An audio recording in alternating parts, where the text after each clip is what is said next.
चलो बच्चों, आइए प्रश्न को देखते हैं। उन बिंदुओं के निर्देशांक ज्ञात कीजिए जो परवलय y² बराबर में 16x पर स्थित है, जिनकी नाभीय दूरी 8 है। प्रश्न को हल करने से पहले इसकी मुख्य अवधारणा के बारे में चर्चा कर लेते हैं। मुख्य अवधारणा, तो देखो कोई भी मानक परवलय हम लोग यहाँ पे उठा लेते हैं। जैसे हमने ले लिया y² बराबर में 4ax, ठीक है। तो इसमें होगा क्या, ये धनात्मक x अक्ष की तरफ तो परवलय का मुंह खुलने वाला है, मतलब इस तरह का कोई परवलय होने वाला है। यहाँ पे अपने पास नाभि हो जाएगी, नाभि के निर्देशांक हो जाएंगे a, 0। उसके बाद में देखो ये अपने पास शीर्ष हो जाएगा, उसे नाम दे दिया 0, 0, इसके निर्देशांक हो जाएंगे।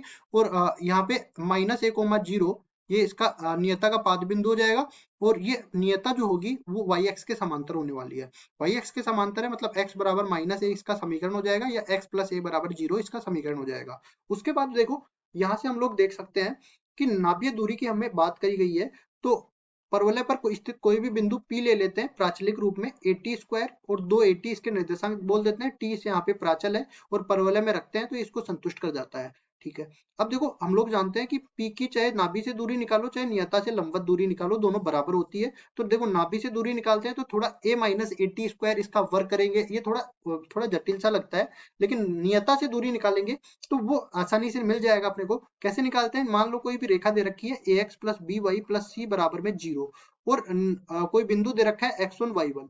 इस बिंदु की रेखा से दूरी निकालनी है, जिसको d से निरूपित कर देते हैं, जो कि बराबर आ जाएगा ax1 + by1 + c बराबर बटा में नीचे आ जाएगा a का वर्ग + b का वर्ग पूरे का वर्गमूल और पूरे का मापांक। अब देखिए इसमें भी देख लेते हैं, तो यहाँ पे रखते हैं at² + a और नीचे 1 का भाग लगेगा और एक मापांक होगा, कोई मतलब नहीं है। तो हम लोग मान के चलते हैं कि हमारी जो नाभीय दूरी है वो बराबर हो जाएगी at² + a के बराबर। तो देखिए इस गुणधर्म का उपयोग करते हुए सवाल को हल करते हैं। सवाल में हमें बोला है y² बराबर में 16x, ये परवलय का समीकरण है। इसकी तुलना कर देते हैं y² 4ax से। तो यहाँ से 4a का मान मिल जाएगा 16 के बराबर, a का मान मिल जाएगा 4 के बराबर। अब परवलय यहाँ पे बना लेते हैं, तो देखिए धनात्मक एक्स अक्ष की तरफ ये खुलेगा और यहाँ पे ये नियता हो जाएगी, ये नाभि हो जाएगी। नाभि ए, यहाँ पे ए का मान 4 है तो 4,0 यहाँ पे परवलय का कोई बिंदु हम लोग ले लेंगे जिसके निर्देशांक at² 280 होता है। तो यहाँ पे 4t² और 8t के बराबर ये मिल जाएगा। और नियता का समीकरण x + a होता था, तो x + 4 बराबर 0 हो जाएगा। अब देखो जैसा कि प्रश्न में हमें दे रखा है, हम लोग लिखेंगे प्रश्नानुसार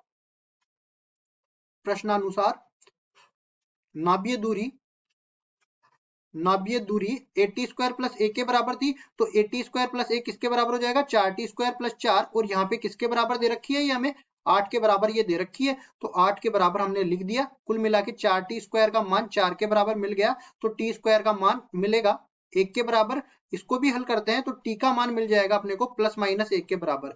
इसके बाद देखिए जब हम प्राचल का मान t का मान 1 रख देते हैं तो यहाँ पे P1 कोई बिंदु आ जाएगा। इसको लिखेंगे देखो 4t² मतलब 4 के बराबर और 8t मतलब 8 के बराबर, ठीक है। उसके बाद P2 हम लोग जब t का मान -1 रखते हैं तो 4t² मतलब -1 का वर्ग 1 के बराबर, तो 4 बन जाएगा और ये अब ये -8 बन जाएगा। इन दोनों बिंदुओं की अगर हम 4,0 मतलब नाभि से दूरी ले तो ये हमेशा ही 8 इकाई आने वाली है। तो हमारे पास दोनों बिंदु हमें परवलय पे निकालने थे, 4,8 और 4, -8, ये दोनों बिंदु परवलय पर मिल गए और यही हमारा उत्तर हो जाएगा। आशा करता हूँ ये सवाल आपको समझ में आया होगा। धन्यवाद।